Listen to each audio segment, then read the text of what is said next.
మహాపంచాయతీ ఇప్పుడు దేశవ్యాప్తంగా చర్చనీయాంశంగా మారింది. ఏక్నాథ్ షిండే నేతృత్వంలోని శివసేన ఆపరేషన్ టైగర్ నిర్వహిస్తోంది. ఎంపీలు ఎమ్మెల్యేలకు డోర్లు ఓపెన్ చేశామంటూ బహిరంగ ప్రకటన చేశారు ఆ పార్టీ నేతలు. దీంతో 7 ఎంపీలు 16 మంది ఎమ్మెల్యేలు శివసేన యూబీటీ నుంచి జంప్ అయ్యేందుకు సిద్ధమైనట్లు సమాచారం.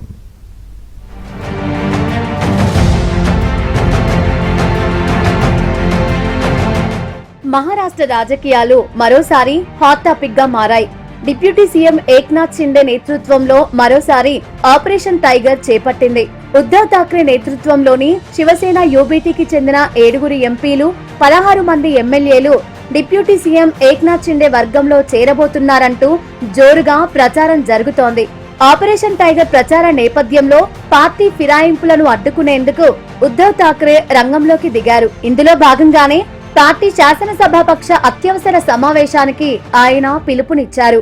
ప్రస్తుతం మహారాష్ట్రలో ఆపరేషన్ టైగర్ పేరుతో రాజకీయ రచ్చ జరుగుతోంది. 9 మంది శివసేన యూబీటీ ఎంపీలలో 7 ఎంపీలు డిప్యూటీ సీఎం ఏక్నాథ్ షిండేతో టచ్ లో ఉన్నారని, వారు త్వరలో ఎన్డీఏలో చేరనున్నట్లు సమాచారం. ఇప్పటికే పశ్చిమ బెంగాల్లో 20 మంది టీఎంసీ ఎంపీలు మమతా బెనర్జీపై తిరుగుబాటు చేసి కొత్త పార్టీలో చేరారు. ఇప్పుడు మరోసారి మహారాష్ట్రలో 2022 సీన్ రిపీట్ అయ్యేలా కనిపిస్తోంది. ఏక్నాథ్ షిండే నేతృత్వంలో శివసేన ద్వారాలు తెరిచే ఉన్నాయని, ఎవరైనా రావచ్చంటూ మంత్రి ప్రతాప్ सरनाईक చేసిన వ్యాఖ్యలకు మరింత బలం చేకూరాయి. शिंदे साहेबांच्या नेतृत्वावर आम्ही प्रवेश केला, उठाव तो झालाच ना. त्यामुळे भविष्यामध्ये काय होईल हे आता सांगता येणार नाही, परंतु त्यांच्या पक्षामध्ये त्यांच्या नेतृत्वावर जर लोक विश्वास ठेवत नसेल, लोकप्रतिनिधी म्हणून निवडून आलेले खासदार किंवा आमदार विश्वास ठेवत नसेल आणि त्यांना जर एकनाथ शिंदे साहेबांच्या नेतृत्वाखाली ఆదివారం నాడు శివసేన యూబీటీకి చెందిన ఎమ్మెల్యేలు ఎంపీలతో ఉద్ధవ్ ఠాక్రే సమావేశం నిర్వహించారు. శివసేన యూబీటీ వర్గానికి మొత్తం 9 మంది ఎంపీలు ఉండగా ఈ సమావేశానికి కేవలం 5 మాత్రమే హాజరయ్యారు. మిగిలిన వారు వివిధ కారణాలతో వర్చువల్ గా అటెండ్ అయినట్లు తెలిసింది. పార్టీ చీఫ్ నిర్వహించిన కీలక సమావేశానికి ఎంపీలు డుమ్మా కొట్టడం ఆపరేషన్ టైగర్ వార్తలకు మరింత బలం చేకూర్చింది. దీంతో జూన్ 22న ముంబైలోని ఉద్ధవ్ నివాసం మాతోశ్రీలో నిర్వహించే సమావేశానికి ఎంపీలు ఎమ్మెల్యేలు హాజరు కావాలని నిర్ణయించారు.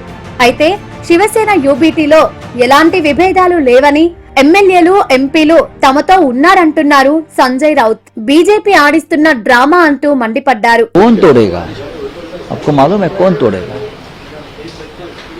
हम बैठे हैं ना.